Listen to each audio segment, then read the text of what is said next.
Sebanyak sekira 30 jet tempur Israel menyerang Yaman pada 5 Mei 2025 malam waktu setempat, mengklaim telah menargetkan lokasi pusat pasokan untuk Houthi dan zona transfer senjata ke Iran.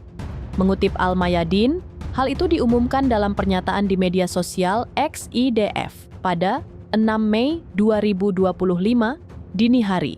Dilaporkan bahwa jet tempur IDF telah menyerang target-target Houthi di sepanjang garis pantai Yaman, mengklaim sebagai respons atas serangan berulang oleh Houthi terhadap Israel, di mana rudal permukaan ke permukaan dan UAV diluncurkan ke arah warga sipil Israel.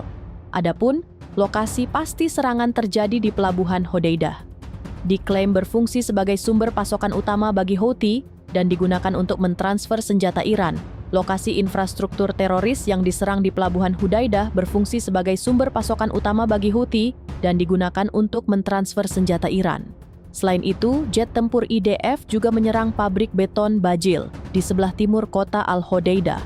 Diklaim berfungsi sebagai sumber daya ekonomi yang digunakan untuk pembangunan terowongan bawah tanah dan infrastruktur bagi Houthi.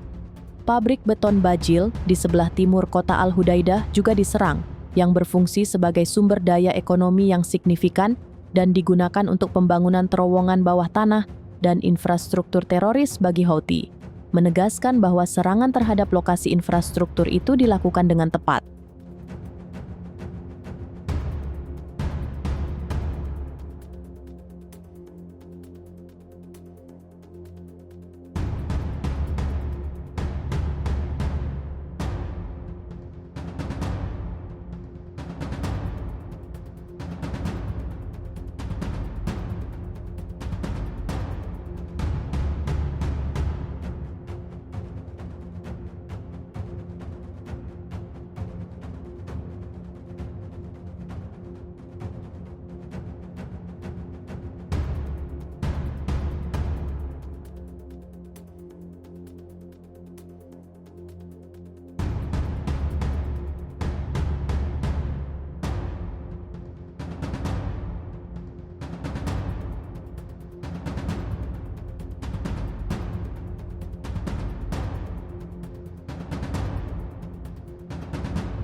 Download Tribun X sekarang, menghadirkan lokal menjadi Indonesia.